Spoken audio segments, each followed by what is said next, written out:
अस्सलामुअलैकुम, welcome back to my YouTube channel. उम्मीद करती हूँ आप सब खैरियत से होंगे। तो जी आज सुबह उठ गई थी मैं। आज जल्दी सहरी करने के बाद मैं सोई थी 8 बजे, लेकिन फिर मुझे 10 बजे तो 9:30 बजे मुझे उठा दिया था, क्योंकि आज भाई का रिज़ल्ट था तो वो लेने जाना था। तो बस फिर हिम्मत करके मैं उठी और फिर उनका रिज़ल्ट लेने के लिए गई। लेकिन सुबह सुबह उठते हुए तो वैसे ही मौत आती है। चलो वो तो हो गया जो होना था, लेकिन आगे जाके मैंने देखा तो हमारे बाइक का पेट्रोल ही ख़त्म हो गया और भी प्रोग्राम बढ़ गया था। दिन की शुरुआत इतनी अच्छे से हुई थी तो मैंने सोचा आज का पूरा दिन ही माशाल्लाह बहुत ही अच्छा जाएगा, मुझे लग रहा है। तो बस फिर इनका पेट्रोल डलवाया बाइक में और फिर इनका हम रिज़ल्ट लेने गए। और उसके बाद मैं वहाँ से आई थी 11:30 बजे, इनका रिज़ल्ट ले लिया था। तो एक भाई जो था वो पास हुआ था, जो सबसे छोटा था, और जो दूसरे नंबर पर था, जो 6th क्लास में था, उसकी पोजीशन आई थी, वो सेकंड आया था। बस फिर वहाँ हमें लग गया था एक 1 घंटा हमें लग गया था वहाँ स्कूल। बस फिर 11:30 बजे मैं आई और मैं आके फिर दोबारा सो गई थी, क्योंकि मैंने जाना था कॉलेज। और इस वजह से फिर क्या कहते हैं मैं सो गई थी। उसके बाद मुझे मेरे भाई ने 1:30 बजे आके उठाया कि तूने कॉलेज नहीं जाना। फिर बस जल्दी-जल्दी उठी और नमाज़ पढ़ी और फिर रेडी होकर मैं कॉलेज आ गई थी। बस यहाँ आके बस और मैंने अपने दिन को और खूबसूरत बना लिया था, क्योंकि यहाँ भी हम वेले बैठे थे, यहाँ भी कुछ नहीं था। आज प्रैक्टिकल तो होना नहीं था, लेकिन छुट्टी भी नहीं करने देते ये लोग। तो बस फिर आके हम वेले बैठे थे। बस नीचे मैम आई और थोड़ा-सा उन्होंने क्या कहते हैं फूड के टाइप्स वगैरह बताई और फिर वो चली गईं। हमने फिर बोला कि अब बस हमने घर जाना है, 3:30 होने वाले थे। तो बस मेरी दोस्त ने अपनी सिस्टर को बुलाया, उसकी सिस्टर आने वाली थी। तो बस वो कह रही थी मैं 20-25 मिनट में आ जाऊँगी, तो हम उसका वेट कर रहे थे। बस फिर वो आ गई थी, हमने फिर नीचे जाना था, बस अटेंडेंस लगवानी थी। क्या उन्हें बताना था हम आए थे भई, हम हाज़िर हैं यहाँ पर। बस फिर नीचे हम गए, हमने जाके उधर अटेंडेंस लगवाई अपनी। अटेंडेंस लगवाने के बाद फिर हम वहाँ से निकले कि भई कोई देख ना ले, क्योंकि इतनी जल्दी हम जा रहे थे, ये लोग जाने नहीं देते, कहते हैं कि 5 बजे या 4:30 बजे जाया करो, और हम 3:30 बजे निकल रहे थे। हम इस तरह से हम लोग निकले कि किसी को लगा ही नहीं कि हम लोग यहाँ से जब भाग रहे हैं। तो बस फिर हम जल्दी से निकले, हमने कहा कोई पकड़ ना ले हमें। अंकल बाहर बैठे थे, उन्होंने भी कोई सवाल नहीं किया, क्योंकि अगर हम लोग ऐसा रिएक्शन देते कि हाँ, हम लोग बिना पूछे जा रहे हैं, तो फिर वो ज़रूर हमें पकड़ के पूछते कि बेटा इतनी जल्दी क्यों जा रहे हो?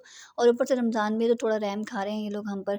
फिर बस जी हम अपने मिशन में कामयाब होते हुए हम यहाँ से निकल लिए और फिर हम गए गाड़ी में जाकर बैठे। मेरी सिस्टर आ गई थी यमुना की।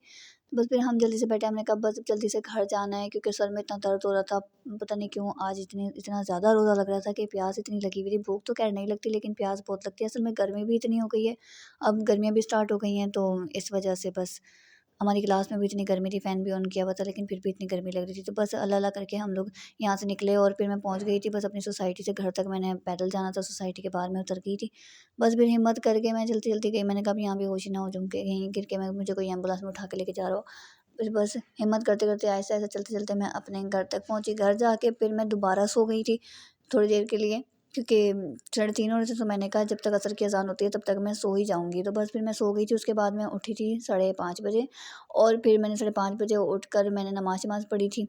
फिर ख़ैर पहले मैं घर आई तो फिर मैंने देखा था कि मेरी सिस्टर का मिरर लग गया था। उसने बॉलर ओपन किया है अपना ऊपर वाले पोर्शन में, हमारे जहाँ गेस्ट रूम होता है, गेस्ट रूम कह सकते हैं हम, तो या टीवी लॉन्च कह सकते हैं। इधर ही हमने क्या कहते हैं मिरर लगवा लिए थे, क्योंकि यहाँ अलमारी वगैरह भी लगी थी, तो हमने कहा आराम से ईज़िली हो जाएगा। सीढ़ियों पे से सीधा डायरेक्ट यहीं पर आके यहाँ चेयर्स वगैरह लगवा लेंगे। सामान वगैरह सारा हम ले आए थे, मेकअप वगैरह सब कुछ सामान आ गया था, बस मिरर लगना रहता था। पोस्टर वगैरह भी सब लगवा दिए थे। तो जी बस इसका बॉलर तो ओपन हो जाएगा। उसके बाद जी बस सो के उठे, नमाज़ पढ़ी। उसके बाद हमें इफ्तारी की तैयारी करनी थी, क्योंकि हमारे घर मेहमान भी आने थे, मामियाँ ने और मामू ने आना था। तो बस फिर इफ्तारी की तैयारी कर रहे थे, समोसे वगैरह, दही भल्ले वगैरह आ गए थे सब कुछ। पर इन लोगों को हमने एक प्लेटर में निकालना था। मैंने जल्दी-जल्दी इन सब सामान को निकाला, क्योंकि इफ्तारी का टाइम भी होने वाला था, थोड़ा-सा टाइम रहता था। बस फिर वो लोग आए थे इस समय शॉपिंग करने के लिए भावलपुर, तो फिर उन्होंने कहा कि हमने इफ्तारी करनी है। उन्होंने कहा सबका रोज़ा था, तो इफ्तारी करने के लिए हमारे घर आए थे। तो बस शॉपिंग करके वो डायरेक्ट इफ्तारी के टाइम फ़ौरन वो लोग आ गए थे। बस फिर हमने जल्दी-जल्दी इफ्तारी लगाई, सारा सामान हमने निकाला, सब कुछ दही भल्ले वगैरह, समोसे, रोल, पकोड़े सब कुछ बनाया। सारे गिलास वगैरह, बर्तन-शर्तन सब कुछ निकाल के लगाए। उसके बाद जी बस सारा सामान निकाल के एक जो जलेबी हमने मंगाई थी, जलेबी बहुत मज़े की थी। यहाँ की खैर जलेबी बहुत मज़े की होती है। खैर और चीज़ मुझे अच्छी लगी ना लगी भावलपुर की, लेकिन जलेबी बहुत अच्छी लगी थी। और एक और गोलगप्पे बहुत अच्छे लगे थे जो मैंने खाए थे। बस ये 2 चीज़ें मुझे बहुत अच्छी लगी भावलपुर की, और बाकी कुछ खाया तो बताऊँगी कि मुझे क्या अच्छा लगा। अभी तक तो मुझे जितना भी मैंने कुछ खाया उनमें से कुछ अच्छा नहीं लगा, सिर्फ़ ये 2 चीज़ें ही अच्छी लगी हैं। बस फिर हमने सामान निकाला सारा, मैंने रूह अफ़ज़ा वगैरह बनवाया। पकौड़े और रूह अफ़ज़ा के बगैर तो इफ्तारी होती नहीं है, लगता ही नहीं है कि इफ्तारी है, और दस्तरख़्वान भी इनके बगैर अधूरा ही है। ये सब तो पता, पाकिस्तान में तो ये पकौड़े तो लाज़मी होते हैं, कुछ भी हो जाए लेकिन पकोड़े होंगे, कुछ हो ना हो दस्तरख़्वान पे पकोड़े लाज़मी होने चाहिए। बस फिर मैंने जल्दी-जल्दी वीडियो बनाई, हम दुआ माँग रहे थे सारे, मैंने कहा चलो वीडियो बना के मैं सबको दिखा के फिर मैं दुआ माँगती हूँ, क्योंकि मामू और अबू वगैरह का क्या कहते हैं जो इफ्तारी का सामान था वो हमने टेबल पर लगाया था और हम नीचे बैठे थे दस्तरख़्वान लगा के, तो सबका अलग-अलग हमने दिया था। उसके बाद इफ्तारी कर ली थी, नमाज़ वगैरह पढ़ ली थी, बस इनकी शॉपिंग देख रहे थे हम, ये शॉपिंग करके आए थे, कपड़े वगैरह ईद के लेकर आए थे मामियाँ, तो बस हमने वो देखी। उसके बाद मैं गई किचन में, जो किचन को हमने उल्टा कर रखा था, ऐसी तबाही मची हुई थी किचन में कि मैं क्या बताऊँ। आप लोगों को मैं दिखाऊँ तो बस आप लोग बोलेंगे हिम्मत है यार लड़की तुझ में, तो इतने बर्तन धोती है। बस इफ्तारी के बाद मैंने इतने बर्तन धोने थे कि मैं क्या बताऊँ। ये आधे बर्तन थे, आधे बर्तन तो बाहर रखे थे, उसको उठा के हमने किचन में लेके आना था। मैंने कहा पहले मैं ये क्लियर कर लूँ, उसके बाद मैं लेके आऊँगी। बाकी रोल समोसे वगैरह सब कुछ बच गया था, ये हमने ही ठूसना था, हमारे पेट में ही जाना था। तो बस भी हमने कहा ऐसे-ऐसे से खा लेंगे, इसको सब कुछ खत्म कर देंगे रात के, कि भाई कुछ वेस्ट नहीं करना चाहिए, खाने-पीने की चीज़ें तो बिल्कुल नहीं करनी चाहिए, जो भी मिले खा लो बस, खा लो, पेट में डाल लो, कुछ नहीं होता। तो बस फिर उसके बाद हमने क्या कहते हैं चाय-शाय बनाई, क्योंकि उन लोगों ने जाना था, तो उन्होंने कहा जल्दी-जल्दी चाय बना लो। उसके बाद बस मैंने चाय बनाई, चाय चढ़ाई, उन सबको चाय दी। उसके बाद बर्तनों की बारी आई थी, जो किचन भर गया था बर्तनों से, वो सिंक से बाहर बर्तन निकल-निकल के आ रहे थे, बोल रहे थे धो लो मेरी बाजी हमें।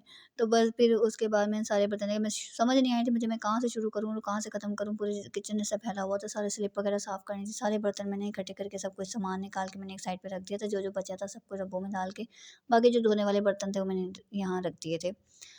तो जी बस आप लोगों को मैं एक मैजिक दिखाती हूँ, अगर ये मैजिक रियल में होता तो कितना अच्छा होता। तो जी बस देखें, ये हो गया है किचन सारा क्लियर, आपकी बहन ने सारा किचन साफ़ कर दिया है। ऐसा मैजिक अगर हो जाता रियल में कि बंदा चुटकी बजाया और सारा किचन साफ़ हो जाए तो क्या ही होता, हम लड़कियों का भला हो जाता। लेकिन ख़ैर ऐसा नहीं हो सकता भई, नहीं हो सकता, बिल्कुल भी नहीं हो सकता। ये बर्तन हमने ही मांजने हैं, जितने भी हों हमने ही धोने हैं। तो बस फिर इसी के साथ अपने व्लॉग का एंड करती हूँ। अल्लाह हाफ़िज़।